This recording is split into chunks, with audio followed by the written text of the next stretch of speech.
I began to wonder whether there may be more jokes about St. Peter and the pearly gates than any other kind of joke.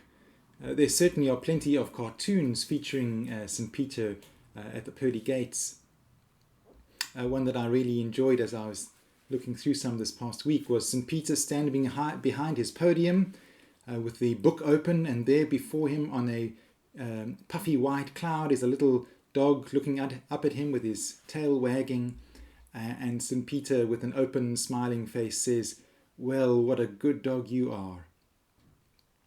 And there was also one for cat lovers. The caption at the bottom of the cartoon says, "How cats came to have 9 lives." And in the cartoon itself, St. Peter is standing next to the pearly gate. He's got the key in his hands, and the gate he's half opened, and sitting in front of the gate of heaven is a cat, with St. Peter saying to the cat, "Make up your mind now. Are you going in or not?" And then I think in the last 10 years or so, it seems that even heaven has begun to upgrade. The Book of Life has been exchanged for a computer, if any of the cartoons are anything to go by. In one of the cartoons, there's a boy standing in front of St. Peter, and St. Peter says to him, "Don't worry, this is just a near-death experience, but while you're here, would you help me with this computer?" as he kind of looks with a quizzical look at the screen.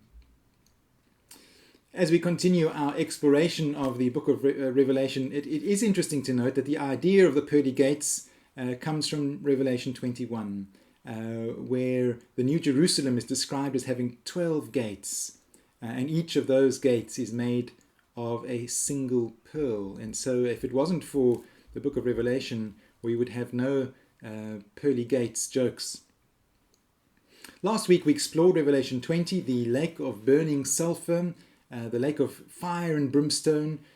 And examining that passage more closely, we explore the possibility that the lake of fire and brimstone is a symbol of spiritual purification rather than a symbol of eternal damnation and torture.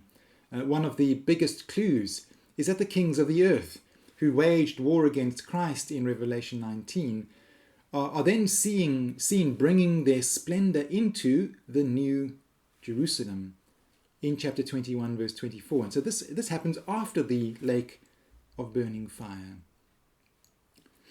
Having explored that lake of burning sulfur last week, I'd like to explore more specifically Revelation 21, as well as the opening verses of chapter 22.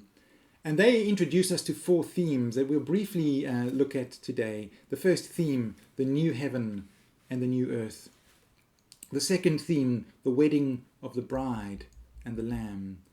The third theme, the New Jerusalem, and the last one, Eden restored. And these themes are kind of woven in amongst one another. Last week I said that a deep fear of hell as a place of eternal divine punishment is consistently associated with lower happiness, lower life satisfaction, lower self-esteem, and lower psychological coping, as well as lower health resilience. Today, as we look at Revelation 21, it's perhaps worth noting that studies also suggest that belief in a supernatural heaven is consistently associated with greater happiness, a greater life satisfaction. And so, in short, belief in some kind of heaven, however you conceive it, can actually have a positive influence on one's life. And that brings us to Revelation 21. And the beginning of Revelation 22. These passages, perhaps more than any other in the Bible, have been the basis for much of Christian belief in heaven. But what is interesting about them is they don't actually give a literal description of heaven at all.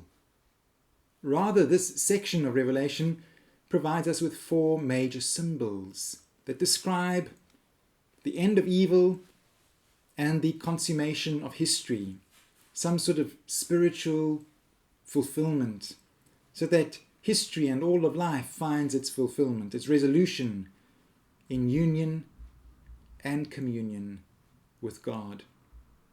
The first image that we encounter is the image of the new heaven and the new earth. It's an image that John draws from the writings of Isaiah 65. For the Jews to whom the prophet was writing, the promise of a new heaven and a new earth was poetic language expressing the Jewish hope of how life would be transformed when God would finally restore the glory of Israel and the glory of Jerusalem after their devastating exile in Babylon and their return to a new and what they hoped would become a rebuilt, glorious Jerusalem.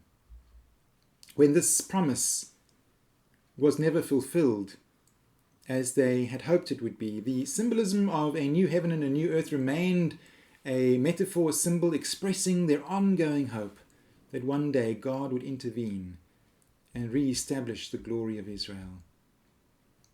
By the time that Revelation was written, the new heaven and the new earth had come to be associated not just with the restoration of Israel, but from a Christian perspective with the renewal of all things, when Christ would come to bring all of history to its consummation. The second image that we encounter is the image of the new Jerusalem. Again, this was a symbol and a promise that went back to the Babylonian invasion of Judea, which led to the destruction of Jerusalem and the temple and led Jews to spend around 70 years in exile in Babylon. It was in Babylon that the prophet Ezekiel began to plant seeds of hope into the hearts of these exiled Jews, painting a description of not only the restoration of Israel, like dry, dead bones being brought back to life, but also in a passage designed to inspire hope for the future and of a return to a restored, glorious Jerusalem. Ezekiel writes of being given a measuring rod with which he is instructed to measure out the dimensions of a new temple. But the glory of the new temple was never actually restored. The dream of a renewed Jerusalem with a new temple remained a deferred hope for the future. In Revelation, this image of hope for the future is used by John. And in a similar scenario, John, like Ezekiel, is handed a measuring rod.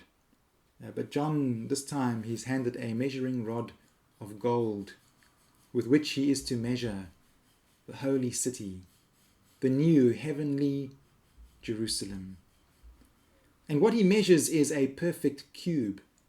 It's meant to symbolize the Holy of Holies in the old temple in the earthly Jerusalem, which contained the tabernacle of God's presence. And now, in the heavenly city of Revelation 21, the whole city has become the Holy of Holies, in which the fullness of God's presence is manifest.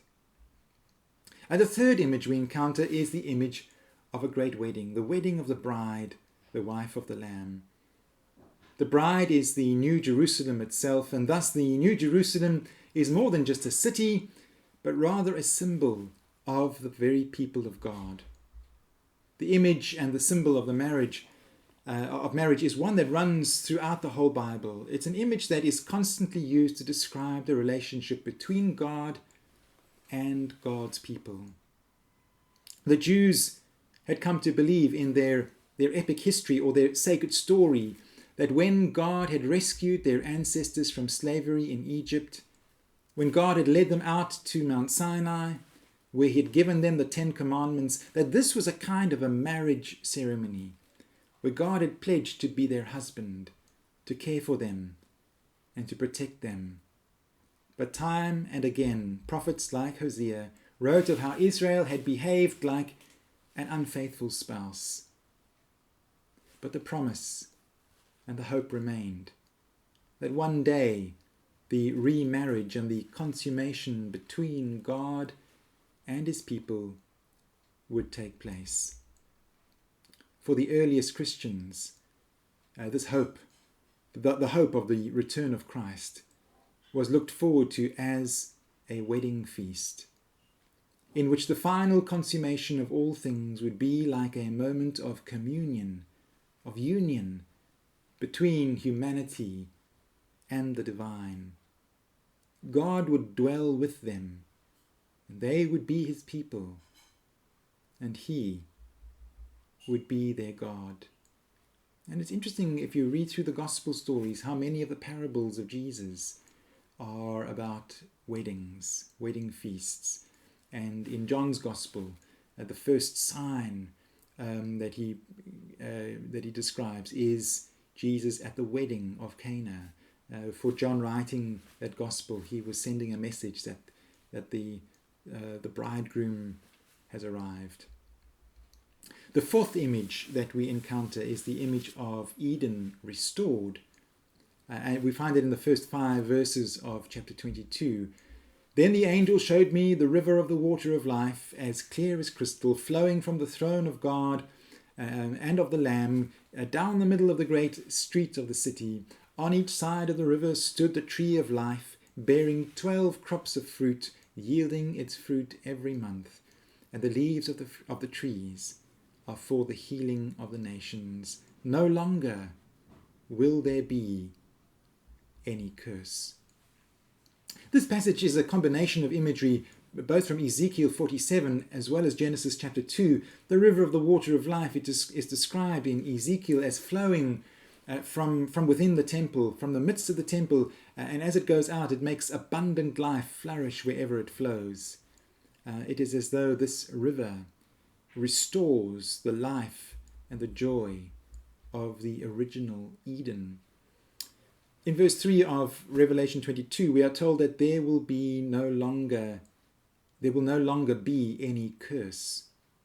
And this takes us back to the mythical Garden of Eden, where after Adam and Eve, in disobedience to God, they eat from the tree of the knowledge of good and evil, and they bring a curse upon themselves and also upon the whole of God's creation. But in Revelation 22, we see that the curse of Genesis is now turned around. It's now been removed. And in the renewed Eden, in the place of the tree that brought a curse upon them, there is instead the tree of life that brings healing to the nations.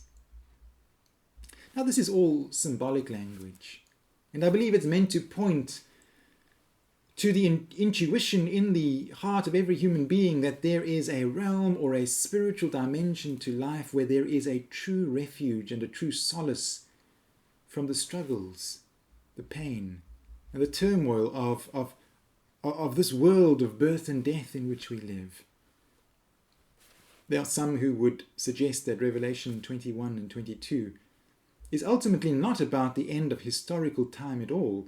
Rather, the symbolism in these chapters, they say, might speak of a mystical or spiritual union with the divine, so that even in this world it may be possible that we can be in touch with that spiritual dimension of life, in which we are so in touch with the infinite life and peace of God that the pain and the struggles of this temporary life take on a whole different perspective.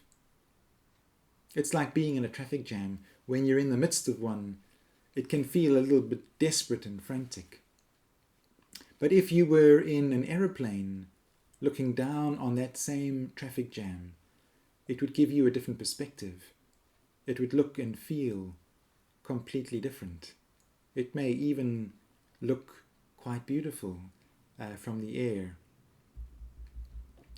Now, whether it be in this life or in the next, what Revelation 21 and 22 remind us is that we were made for a life of union and communion with the divine. This is our final destiny. It is our true meaning, our true purpose, our true consummation in life. As the writer of Ecclesiastes so poetically puts it, God has placed eternity in our hearts. And if it is eternity, the world of the Spirit, that is our truest destiny, our truest meaning and our truest purpose, then our hearts will never truly be fulfilled with anything less than that. And so may we remember that this world of impermanence, this world of birth and death, will never fulfill our heart's truest and deepest desires. Only the infinite life of God's Spirit can do that. May we remember that our truest and deepest purpose will never be fulfilled by any temporary glory, I should say, that a city in this world can offer. Our truest and deepest purpose and satisfaction in life will only be fulfilled by that which is eternal, that dimension to life that is beyond time, beyond birth, beyond death, and which is symbolized by the eternal city, the New Jerusalem of Revelation 21. This is a promise not just for a future world. Even in this world, we can begin to see with the eyes of the new creation, the new heaven, the new earth, right here in our midst. Amen.